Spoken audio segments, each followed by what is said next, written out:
Today I fucked up by asking my friend out on a date, and now I've been blocked. I, a 24-year-old male, started working at a factory about a month after Jane started, just over 4 years ago. For about a year we didn't talk much beyond what work required. I was still in a long-term relationship, so had no interest in anything more. Jane's mum, Anne, also worked at the factory, and I got to know her pretty soon as we often worked the same shift. My relationship ended due to long-term life goals and perspectives for me and my wife changing. It's a shame, but we're still on good terms. Over time Jane and I figured out we had similar interests. I've been a gaming and book geek since I was a kid, and she was just getting into it all now that she was earning her own money.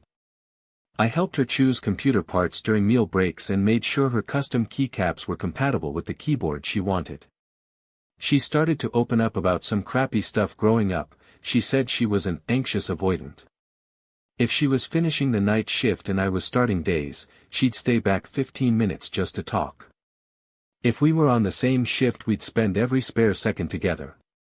She started to give me a hug from time to time. I never initiated. I'm a big-ish guy, 186 centimeters or 6 feet 1 inch tall, and by this point had been promoted a couple of times, so was technically her supervisor. Jane's family eventually decided to move across the country.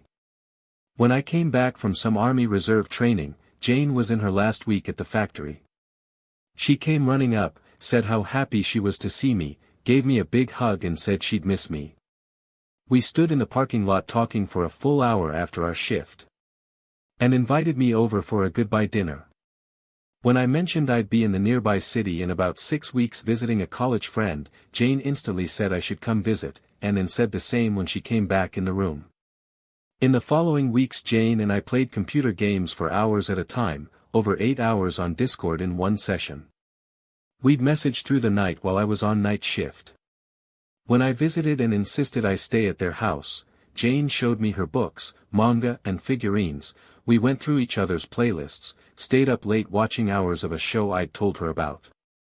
We went to her favorite bookshop and cafe, where she told me what pastry to try and shared some of hers with me. When I left she said next time we'd go to the vintage record store, because she knew I collect vinyls. Sitting on the coach back, I realized this weekend was the first time I'd been happy in a couple of months. Half a year later I was back, partially to visit my college friend, mostly to visit Jane. I stayed at their house again. Jane and I spent basically the whole weekend together, staying up late talking about music, books and figurines, playing card games, walking around shops. I spent the weekend trying to find a way to gently say that I would like to try dating. Eventually, just before leaving for the train station, I told her I liked spending time with her. I knew she was dealing with a lot, but I'd like to take her on a date next time I was over. I was happy to stay friends if she wasn't interested. She said there was a lot going on in her head. Could she have some time to think? I said sure.